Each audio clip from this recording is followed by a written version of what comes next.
Hello అండి, నమస్తే. Welcome back to PraSu స్వదీప్. ఈరోజు రెసిపీ వచ్చేసి ఉండ్రాళ్ళు. వీటినే కుడుములు అని కూడా అంటారండి. సో జనరల్గా వినాయక చవితికి వినాయకుడికి ఎంతో ఇష్టమైనటువంటి నైవేద్యంగా దీన్ని చేస్తారు. అండ్ ఎటువంటి పూజలో అయినా వ్రతంలో అయినా సరే దీన్ని నైవేద్యంగా ఉపయోగిస్తారనమాట. సో దీన్ని ఏ విధంగా ప్రిపేర్ చేసుకోవాలో ఇప్పుడు చూసేద్దాం. దీనికి కావాల్సినటువంటి ఇంగ్రీడియంట్స్: ఒక గ్లాసు బియ్యపు రవ్వ అండి. బియ్యపు రవ్వని ఏ విధంగా ఇంట్లో ఈజీగా సులభంగా చేసుకోవచ్చో నేనైతే ఆల్రెడీ ఒక వీడియో చేశాను. అది లింక్ అయితే డిస్క్రిప్షన్లో ఇస్తాను, చూడని వాళ్ళు ఎవరైనా ఉంటే చూడండి. అండ్ అదేవిధంగా కొబ్బరి.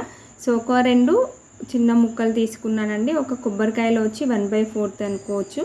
అండ్ ఒక 3 to 4 టేబుల్ స్పూన్స్ శనగపప్పు అండి. శనగపప్పును కడిగి నానబెట్టుకోవాలి.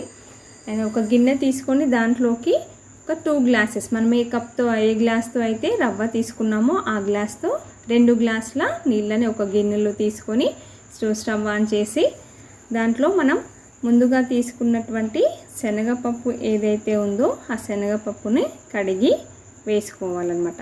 సో దీన్ని కొద్దిసేపు నానబెట్టుకోవచ్చు, ఒక 15 to 20 minutes, లేదా డైరెక్ట్ అయినా యూజ్ చేయొచ్చు అనమాట. వాటర్ బాయిల్ అయ్యేంతలో అది కూడా కుక్ అయిపోతుంది అనమాట. అండ్ అదేవిధంగా కొబ్బరి వచ్చేసి తురిమి పెట్టుకోవాలండి. సో నేను చూపించాను కదా 2 చిన్న పీసెస్ కొబ్బరి, అంటే ఒక కొబ్బరికాయలో పావంతు తీసుకున్నాను అనమాట. దీంట్లో కొబ్బరి కంపల్సరీగా ఉండాలండి, ఇది లేకపోతే టేస్ట్ అనేటువంటిది రాదు. సో వాటర్ అనేటువంటిది చక్కగా మరిగిన తర్వాత మనం తీసుకున్నటువంటి బియ్యపు రవ్వ ఏదైతే ఉందో దాన్ని కలుపుతూ వేసుకోవాలన్నమాట. వీడియోలో చూపిస్తున్నాను కదా, ఈ విధంగా కలుపుతూ వేసుకోవాలి. సో స్టవ్ అయితే సిమ్లో పెట్టేసుకోవాలండి. సిమ్లో పెట్టేసుకొని దీన్ని కుక్ చేయాలన్నమాట, లిడ్ క్లోజ్ చేసి. సో మధ్యలో మళ్ళీ ఒకసారి కలుపుకోవాలండి. సో గడ్డలు కట్టకుండా చక్కగా కలిపేసుకోవాలన్నమాట. సో దీన్ని మూత పెట్టేసి ఒక 2 నిమిషాలు మగ్గనివ్వాలి. సో మనం ఉప్మా చేసుకుంటాం కదా, జస్ట్ లైక్ దానిలాగే అనమాట. రవ్వ అయితే ఉడికిపోయిందండి. దీన్ని స్టవ్ కట్టేసి ఒక 5 minutes చల్లారనివ్వాలి. సో దాని తర్వాత ఇందులో ఉన్నటువంటి మనం ఉడికించి పెట్టుకున్నటువంటి రవ్వ ఏదైతే ఉందో దాన్ని అంతా కూడా ఈ విధంగా ఒక గిన్నెలోకి వేసుకోవాలన్నమాట. సో ఎందుకంటే తొందరగా చల్లారడానికి, అండ్ అందులోనే మెత్తగా గడ్డ కట్టకుండా మెత్తగా ఉండడానికి కూడా మనకి యూజ్ అవుతుంది అనమాట. ఈ విధంగా వెడల్పు గిన్నెలోకి వేసేసుకొని దాన్ని చల్లారనివ్వాలి. దీన్నైతే కుక్ చేసుకోవడానికి నేనైతే ఇక్కడ ఇడ్లీ పాత్రను యూజ్ చేస్తున్నానండి. ప్రతి ఒక్కరి ఇంట్లో కూడా ఇడ్లీ పాత్ర కంపల్సరీగా ఉంటుంది కదా.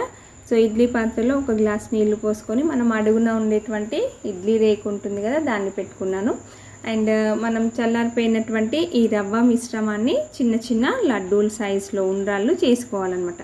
సో చేతికి నీళ్ళ తడి చేసుకుంటూ చేస్తే ఏమవుతుందంటే చేతికి అంటుకోకుండా ఉంటుంది. అదేవిధంగా ఉండ్రాళ్ళు అనేటువంటివి విడిపోకుండా గట్టిగా వస్తాయన్నమాట. సో ఈ విధంగా చేతికి నీళ్ళు అంటుకుంటూ అద్దుకుంటూ మొత్తం కూడా చేసేసుకోవాలి. సో మీరు దీంట్లో ఉపయోగించేటువంటి ఈ శనగపప్పు ప్లేస్లో హెల్తీగా ఉండడం కోసం పెసరపప్పు, శనగలు, బొబ్బర్లు ఇలా ఏవైనా సరే యూస్ చేయొచ్చండి. జనరల్గా ట్రెడిషనల్గా యూస్ చేసేటువంటిది అయితే ఎక్కువగా శనగపప్పుని యూస్ చేస్తారు. హెల్తీ పర్పస్లో ఏదైనా యూస్ చేయొచ్చు. సో అన్నీ రెడీ అయిపోయాయండి. ఈ విధంగా అన్నీ కూడా చేసుకున్న తర్వాత స్టవ్ ఆన్ చేసి లిడ్ క్లోజ్ చేసి ఒక 15 minutes అయితే మనం కుక్ చేసుకోవాలి ఆవిరి మీద. సో ఆవిరి కుడుములు అంటాం కదా, సో అదే అన్నమాట. ఉండ్రాళ్ళు, ఆవిరి కుడుములు ఏదైనా సరే ఒకే పేరుతో పిలిచేటువంటిది ఇది. సో ఓన్లీ నైవేద్యంగానే కాదండి, ఇది చక్కగా హెల్దీ బ్రేక్ఫాస్ట్గా కూడా చేసుకోవచ్చు. నేనైతే మంత్లీ వన్స్ కంపల్సరీగా చేస్తాను. మా ఇంట్లో అయితే చాలా చాలా ఇష్టం. జనరల్గా దీన్ని వచ్చేసి కొబ్బరి చట్నీ కాంబినేషన్తో తింటారు. అండ్ టమాటో కూడా చాలా బాగుంటుంది. ఏ పూజలో అయినా సరే వ్రతంలో అయినా సరే ప్రతి ఒక్కరు కూడా కంపల్సరీగా వినాయకుడికి మొదటగా పూజ చేస్తారు కదండి, అందుకని నోములకి వ్రతాలకి దీన్ని చేస్తారనమాట. అండ్ బ్రేక్ఫాస్ట్గా కూడా చాలా బాగుంటుంది. తప్పకుండా ట్రై చేయండి. మీకు నచ్చినట్లయితే లైక్ చేయండి. Thank you so much for watching.